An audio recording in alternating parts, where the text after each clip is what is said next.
Royal Enfield, বিশ্বের প্রথম motorcycle brand, যেটা 1901 সালে প্রতিষ্ঠিত হয় এবং ওয়ার্ল্ডের সবচেয়ে পুরাতন, যেটাকে বলে আর কি, পুরাতন ব্র্যান্ডের একটা।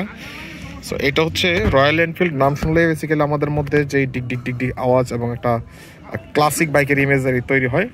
বেসিক্যালি ইন্ডিয়াতে রয়্যাল এনফিল্ড পরিচিতি পায় বেসিক্যালি এই বুলেটের কারণে। অ্যান্ড এটার আরও কিছু সংস্করণ আছে যেটা ইন্ডিয়াতে চলে, বাট বাংলাদেশে একেবারেই নতুন, যেহেতু recently CC limit over barrier শেষ করে 350 সিসি পারমিট পেয়েছে এবং এটাই প্রথম বাইক যেটা অফিসিয়ালি বাংলাদেশে আসলো 350 সিসি হিসেবে এবং এটা পারমিট পাইছে। সো মাত্রই বাইকটা ডেলিভারি হয়েছে। অ্যান্ড আমি খুব শর্টে একটা ফার্স্ট ইমপ্রেশন আপনাদের সাথে শেয়ার করতেছি। যারা ক্লাসিক টাইপের বাইক পছন্দ করে তাদের জন্যই বেসিক্যালি রয়্যাল এনফিল্ড হাই স্পেকের হায়ার সিসির এই বাইকগুলো বাংলাদেশে আনছে। অ্যান্ড আজকে থেকে ডেলিভারি শুরু। যারা যারা বাইক ডেলিভারি পাচ্ছেন প্রত্যেকের জন্যই শুভকামনা, আপনারা সেফলি রাইড করবেন। অ্যান্ড এই যে বাইকটা নিয়ে যদি খুব শর্টে বলতে চাই, এটা ইউনিক ডিজাইন। প্রথমত ইউনিক ডিজাইন এই জন্য যে এই জায়গাটা ম্যাট ফিনিশড আর এই জায়গাটা গ্লসি, আর এই যে ডিজাইনগুলো এগুলো হ্যান্ড পেইন্ট করা।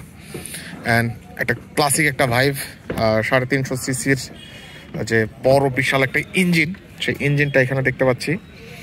অ্যান্ড এটা হচ্ছে সেই ক্লাসিকের সাথে ডিজিটাল যুগের কিছু টেকনোলজি ওরা ইমপ্লিমেন্ট করছে। লাইক এভিএস আছে বাইকটাতে, আপনারা দেখতে পাচ্ছেন যে এখানে এভিএস, পিছনে ডিস্ক ব্রেক, আবার টায়ারগুলোর সাথে স্পকের রিম লাগছে এই জন্য যাতে এটাতে ক্লাসিকনেসটা ঠিক থাকে। অ্যান্ড এই বাইকটাতে হচ্ছে অ্যানালগ মিটার, অ্যান্ড বেশ কিছু মডেল আছে যেগুলোতে ডিজিটাল মিটার, ফুললি ডিজিটাল। আর বাইকটাতে যে সাউন্ড, ডিগ ডিগ ডিগ ডিগ সাউন্ড, এই জে সিরিজের যে নতুন ইঞ্জিন, এগুলো কিন্তু বেসিক্যালি নতুন সংস্করণের ইঞ্জিন, সেই ইঞ্জিনগুলোতে ডিগ ডিগ সাউন্ড একটু কম। অ্যান্ড আমি অলরেডি রাইড করে দেখছি, রাইড করলে আমার কাছে রাইডিং ফিলটা মোটামুটি ভালোই লাগছে। বাট একটা জিনিস যেটা, সেটা হচ্ছে যে এটার হায়ার সিসি হিসেবে যে একটা এক্সপেকটেশন, সেটা এটাতে কতটুকু ফুলফিল করতে পারবে সেই জিনিসটা আসলে রাইড করার পরেই বোঝা যাবে। যারা রাইড কোড আজকে থেকে ডেলিভারি পাচ্ছে, একটা long term delivery, long term একটা তাদের ইউজার রিভিউ তারা যখন শেয়ার করবে তখন আসলে বোঝা যাবে। সো ফার্স্ট ইমপ্রেশন অনেক বেশি কিছু বলে ফেলেছি, বলা যাচ্ছে না। আমি জানি না বাকিটুক কী অবস্থা, বাকিটুক হয়তো নেক্সট কোনো একটা ভিডিওতে আপনাদের সাথে শেয়ার করব। এই হচ্ছে ক্লাসিক লুকটা, বাইকে বসার পরে একটা ক্লাসিক একটা লুক আসে।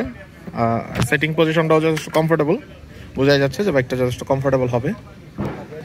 যারা মাইলেজ টাইলেজ বাদ দিয়ে এটার দিকে আসলে কনসার্ন করবে তাদের জন্য বেসিক্যালি এই বাইকটা।